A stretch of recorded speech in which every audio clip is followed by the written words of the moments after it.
guys, welcome back to my channel. So, excuse my hair, I just put foundation on for the purposes of this video, and it's actually the foundation I want to talk to you about today. It's brand new, brand spanking new from the drugstore, and I get so excited for new drugstore foundations, especially ones that are geared towards matte skin, or mattifying the skin, because I would like to have matte skin. I have oily skin. So, I picked up 4 of the new Maybelline products.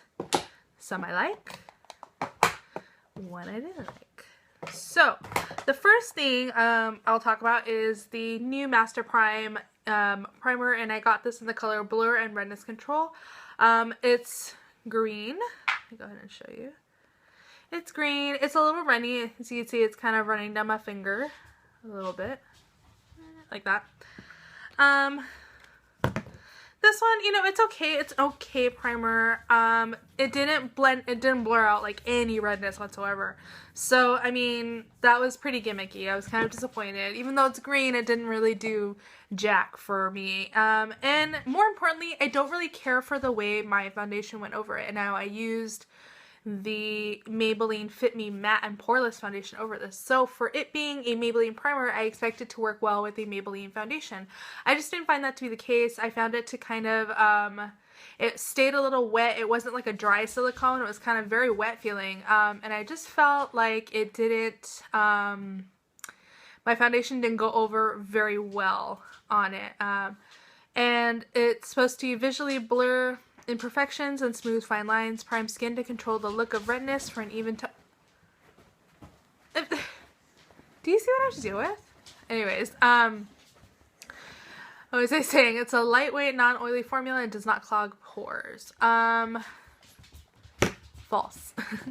I don't know. I just didn't really care for it. It was kind of like a whatever primer for me. I like my what's it called? The now defunct Victoria's Secret makeup line, the primer. Anyways, moving on. So then the next product I got was the Master Concealer. This is just called Master Conceal Camouflaging Concealer. I got the color 20 Light. There were a couple different shades. The one above this was fair, and it was definitely more of a pink tone, which might be nice for some people to use under their eyes. I personally don't like pink underneath my eyes. I think it looks weird on my skin tone. So I just got the 20. So this one camouflages imperfections and dark circles, full coverage, high resistance, undetectable finish. It's a squeezy tube, in case you couldn't tell from the packaging. It's just squeezy.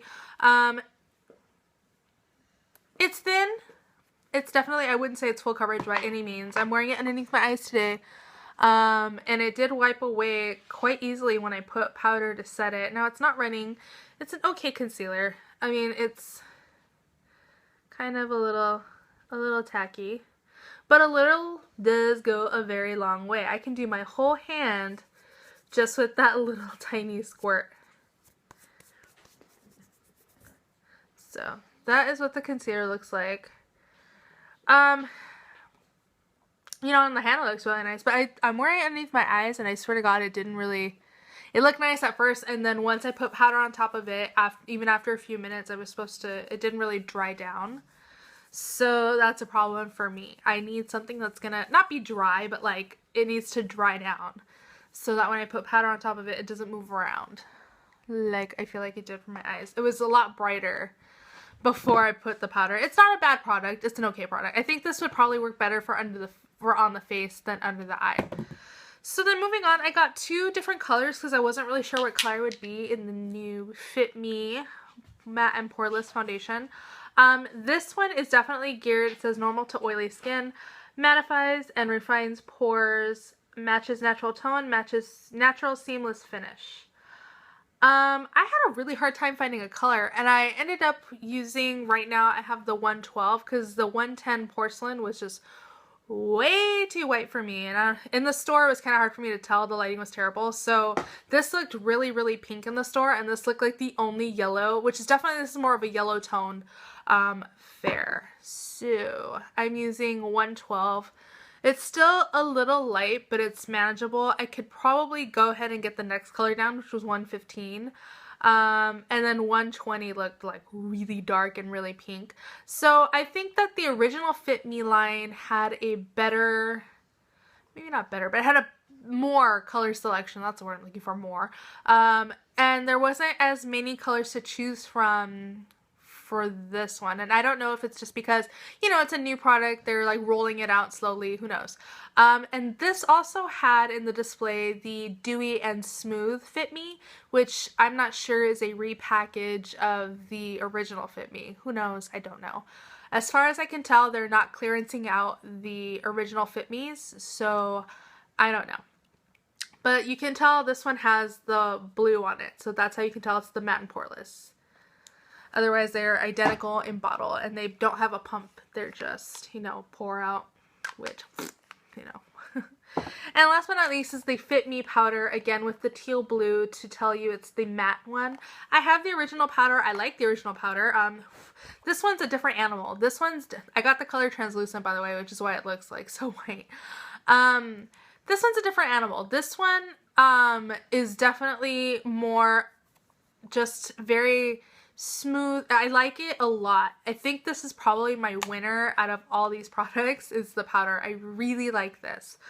The original one has a luminosity to it, and this one is definitely, you know, matte, but it's so finely milled, so like just smooth. It doesn't feel chunky at all. It's so finely smooth that that it just kind of airbrushes your face, which I really like. I mean, you can't even really see my pores right here, which, hey, I'm all down for. So I have on, you know, the 112. I have on all these products right now. I don't really care for this one. This one's gonna go back to the store. This one, again, just didn't really do it for me. It didn't conceal any redness whatsoever between, you know, even though it was green. Kind of gimmicky. And then, this one, I just don't love it. I'm a huge diehard fan of my, MAC Pro Longwear Concealer for under my eyes, and that's like my ride or die product. I love it. This doesn't come close to it. This is not a replacement for it by any means, not even drugstore wise. I think for the face it'll be okay. It's just not, but I have my Kat Von D Lock-It Tattoo Concealer, which is my ride or die face concealer. So, I mean, this one's a nice product. If you wanted to try it, I mean, it's not, I'm not knocking it. It's okay. Hey, I just didn't like it for underneath my eyes. This one, I like it. It does stay matte. I will give it to these two together locks your face down. It keeps it pretty matte throughout the day. It's a really nice product together. This one by itself is not matte, which is odd. This one by itself is like a semi-matte. It's like a, you know, it doesn't quite dry down all the way. You definitely need to set it with a powder. It doesn't dry down, you know, as much as I would prefer. You know, I like my color stay. My color stay is the gold standard for drugstore foundations for me personally. I'm in the color 180 Sand Beige, which is my perfect skin tone match, like perfect. And nothing else ever comes close to it. So I was kind of like, this one's okay match. I think, again, like I said earlier, it's a little light for me. In this, I mean, compared to the two, you can see that this one's definitely more of a yellow tone, the ivory, which, not the ivory, I'm sorry, the 110 porcelain, it's definitely more yellow tone. This one in comparison, the 112, which is the next color down, is definitely more on the neutral peach side, which is just something I really don't like about Maybelline foundations. In general, is a lot of their colors tend to be more on the peach side, peachy pink side, and for me, I have a yellow undertone. So it just looks odd on me. So, as far as coverage goes, I didn't put any concealer on my face other than under my eyes. And as usual, as you know, my life, I always break out. So, I mean, is it full coverage? No, it's definitely more of the medium coverage. If you have less to cover, you're gonna look so flawless. You're gonna look good. For me personally, it's okay. I still like my color stay a lot better, color-wise and just finish-wise. I mean, it's okay. That's all I'm going to say about it. It's okay. It's not I like it better than the Fit Me original. Definitely a lot better. It does lock it down my skin. This powder, I love this powder. If anything, out of all these products, the powder I would recommend the most. I pretty much like this better than any powder I have in my collection right now, so that's pretty awesome. So that's all I'm going to say about that. So I will talk to you guys in my next video. Bye.